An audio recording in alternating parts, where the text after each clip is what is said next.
पत्रकार हा भारताचा चौथा आधारस्तंभ आहे. मग तो पत्रकार छोटा असो किंवा मोठा असो, मग पत्रकार हा शेवटी पत्रकारच आहे. जे पत्रकार लातूर शहरातील जे पत्रकार आहेत त्यांचं खरंच दुर्दैव आहे.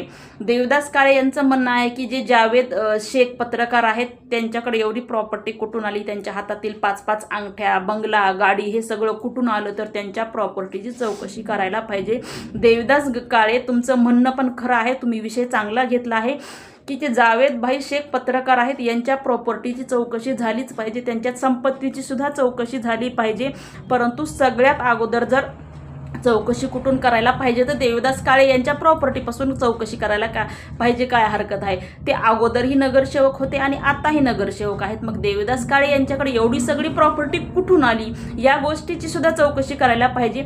फक्त देवदास काळेच नाही तर BJP पक्षामधील जेही नेते आहेत, पदाधिकारी आहेत, सत्ताधारी आहेत, ज्यांच्याकडे आतापर्यंत सत्ता होती, मग ते BJP पक्षाचे आमदार असतील, खासदार असतील, मंत्री असतील, नगरसेवक असतील, माजी नगरसेवक असतील, संभाजी पाटील निलंगेकर असतील, यांच्या सुद्धा प्रॉपर्टीची चौकशी झालीच पाहिजे की नेमकी ही प्रॉपर्टी येते कुठून, कुणाच्या खिशामधून आली आणि कुठे गेली. या प्रत्येक गोष्टीची BJP नेत्यांच्या प्रॉपर्टीची चौकशी ही झालीच पाहिजे.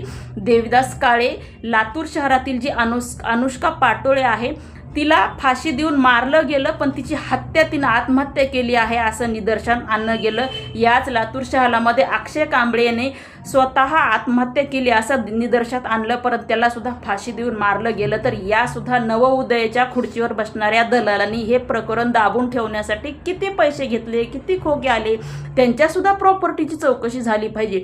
देवदास काळे लातूर शहरातील RTO अधिकारी आहेत, त्यांच्या सुद्धा प्रॉपर्टीची चौकशी झाली पाहिजे. दर दिवसाला एका गाडीमागे यांचे एजंट किती पैसा गोळा करतात, दर मंथली यांचं किती पेमेंट आहे, या सुद्धा गोष्टीची चौकशी झाली पाहिजे. देवदास काळे लातूर शहरामध्ये असा कितीतरी भ्रष्टाचार चालू झाला आहे म्हणण्यापेक्षा चालू आहे. जे दारूची बाटली विकत घेत आहेत त्यांच्या घरावरचं अजून छप्पर निघालं नाही आणि जे दारूची बाटली विकता आहेत त्यांची 7 मजली नाही 4 मजली बिल्डिंग तयार झालेली आहे. मग ह्या दारूच्या बाटलीवाल्यांकडे इतका पैसा कुठून आला?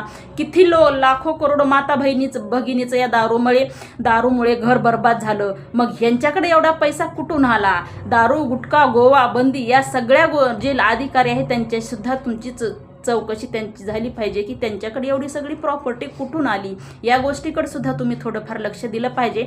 तुम्ही विषय चांगला घेतला आहे की जावेद पत्रकार जे शेख आहेत त्यांच्या प्रॉपर्टीची चौकशी नक्कीच झाली पाहिजे, पण त्याची सुरुवात देवदास काळे यांच्याकडून झाली पाहिजे. आणि जे देवदास काळे यांनी समस्त एका पत्रकाराचा अपमान केला आहे, पण तो समस्त पत्रकारांचा, लातूर शहरातील पत्रकारांचा अपमान आहे. म्हणून सगळ्यात अगोदर देवदास काळे यांनी पत्रकाराचं खच्चीकरण केलं, त्यांचा अपमान केला, त्यांची बदनामी केली. म्हणून त्यांनी जावेद पत्रकार भाई यांचाच नव्हे तर समस्त पत्रकाराच्या अगोदर जाहीर माफी मागितली पाहिजे. आणि तेव्हा मग देवदास काळे यांच्याकडे एवढी संपत्ती कुठून आली या गोष्टीपासून सगळ्याच BJP नेत्यांची चौकशी करण्यात यावी.